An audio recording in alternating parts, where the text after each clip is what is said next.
வேதம் கேட்போம். நியாயாதிபதிகள் 11ஆம் அதிகாரம். கீலேயாத்தியனான யெப்தா பலத்த பராக்கிரமசாலியா இருந்தான். அவன் பரஸ்திரியின் குமாரன். கீலேயாத் அவனை பெற்றான். கீலேயாத்தின் மனைவியும் அவனுக்கு குமாரர்களை பெற்றாள்.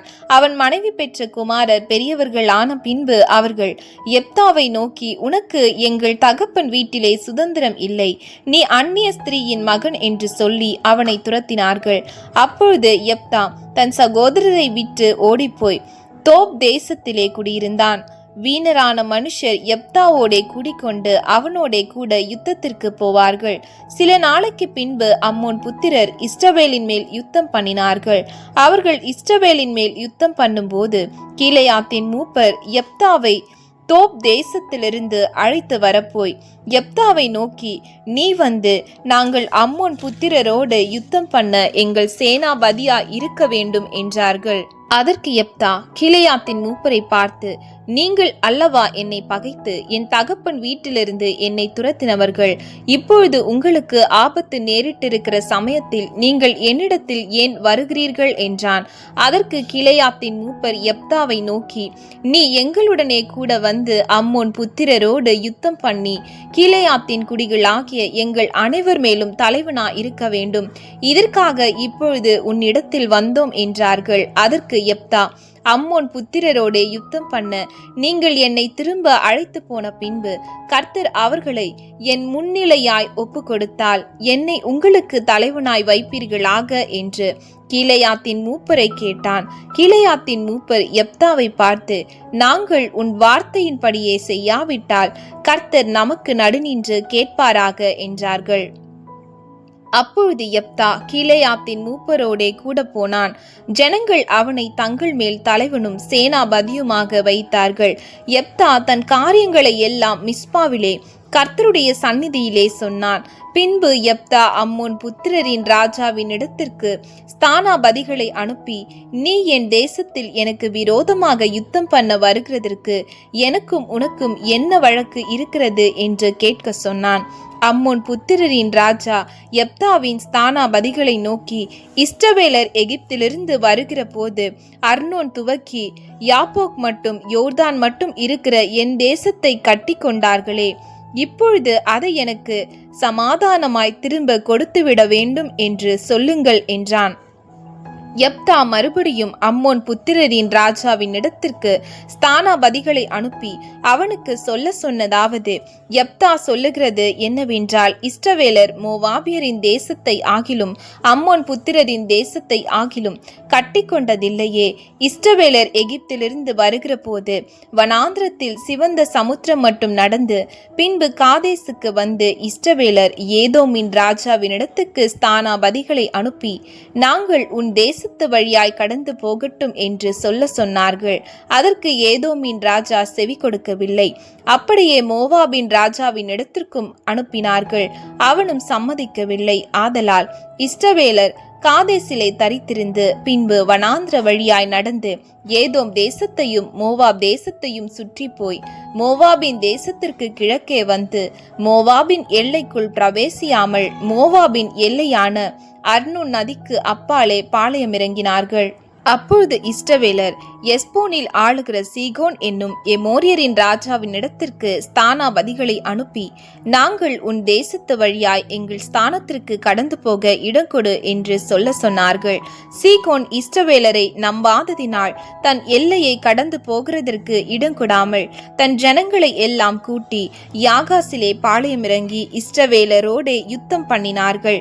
அப்பொழுது இஸ்ரவேலின் தேவனாகிய கர்த்தர் சீகோனையும் அவனுடைய எல்லா ஜனங்களையும் இஸ்ரவேலரின் கையில் ஒப்பு கொடுத்தார். அவர்களை முறியடித்தார்கள். அப்படியே இஸ்ரவேலர் அந்த தேசத்திலே குடியிருந்த எமோரியரின் சீமையை எல்லாம் பிடித்து அர்னோன் துவக்கி யாப்போக் மட்டும் வனாந்திரம் துவக்கி யோர்தான் மட்டும் இருக்கிற எமோரியரின் எல்லையை எல்லாம் சுதந்திரமாய் கட்டி கொண்டார்கள். இப்படி இஸ்ரவேலின் தேவனாகிய கர்த்தர் எமோரியரை தம்முடைய ஜனமாகிய இஸ்ரவேலுக்கு முன்பாக துரத்தியிருக்க, நீர் அந்த தேசத்தை கட்டிக்கொள்ள தகுமா? உம்முடைய தேவனாகிய காமோஸ் உமக்கு முன்பாக துரத்துகிறவர்களின் தேசத்தை நீ கட்டிக்கொள்ள மாட்டீரோ? அப்படியே எங்கள் தேவனாகிய கர்த்தர் எங்களுக்கு முன்பாக துரத்துகிறவர்களின் தேசத்தை எல்லாம் நாங்களும் கட்டிக்கொள்ளுகிறோம். மேலும் சிப்போரின் குமாரனாகிய பாலாக் என்னும் மோவாபின் ராஜாவை பார்க்கிலும் உமக்கு அதிக நியாயம் உண்டோ? அவன் இஸ்ரவேலோடே எப்போதாகிலும் வழக்காடினானா? எப்போதாகிலும் அவர்களுக்கு விரோதமாக யுத்தம் பண்ணினானா? இஸ்ரவேலர் எஸ்போனிலும் அதன் கிராமங்களிலும் ஆரோவேரிலும் அதன் கிராமங்களிலும் அர்னோன் நதி அருகான எல்லா ஊர்களிலும் 300 வருஷம் குடியிருக்கையில் இவ்வளவு காலமாய் நீங்கள் அதை திருப்பிக் கொள்ளாதே போனதென்ன? நான் உமக்கு விரோதமாய் குற்றம் செய்யவில்லை. நீர் எனக்கு விரோதமாய் யுத்தம் பண்ணுகிறதினால் நீர்தான் எனக்கு அநியாயம் செய்கிறீர். நியாயாதிபதியாகிய கர்த்தர் இன்று இஸ்ரவேல் புத்திரருக்கும் அம்மோன் புத்திரருக்கும் நடுநின்று நியாயம் தீர்க்க கடவர் என்று சொல்லி அனுப்பினான். ஆனாலும் அம்மோன் புத்திரரின் ராஜா தனக்கு யெப்தா சொல்லி அனுப்பின வார்த்தைகளுக்கு செவி கொடாதே போனான். அப்பொழுது கர்த்தருடைய ஆவி யெப்தாவின் மேல் இறங்கினார். அவன் கீலேயாத்தையும் மனாசே நாட்டையும் கடந்து போய் கீலேயாத்தில் இருக்கிற மிஸ்பாவுக்கு வந்து அங்கே இருந்த அம்மோன் புத்திரருக்கு விரோதமாக போனான். அப்பொழுது யெப்தா கர்த்தருக்கு ஒரு பொருத்தனையை பண்ணி, தேவரீர் அம்மோன் புத்திரரை என் கையில் ஒப்பு கொடுத்தால் நான் அம்மோன் புத்திரரிடத்திலிருந்து சமாதானத்தோடு திரும்பி வரும்போது என் வீட்டு வாசற்படியிலிருந்து எனக்கு எதிர்கொண்டு வருவது எதுவோ அது கர்த்தருக்கு உரியதாகும். அதை சர்வாங்க தகன பலியாக செலுத்துவேன் என்றான். யெப்தா அம்மோன் புத்திரரின் மேல் யுத்தம் பண்ண அவர்களுக்கு விரோதமாய் புறப்பட்டு போனான். கர்த்தர் அவர்களை அவன் கையில் ஒப்பு கொடுத்தார். அவன் அவர்களை ஆரோவேர் துவக்கி மின்னித்திற்கு போகும் மட்டும் திராட்சை தோட்டத்து நிலங்கள் வரைக்கும் மகா சங்காரமாய் முறியடித்து 20 பட்டணங்களை பிடித்தான். இப்படி அம்மோன் புத்திரர் இஸ்ரவேல் புத்திரருக்கு முன்பாக தாழ்த்தப்பட்டார்கள்.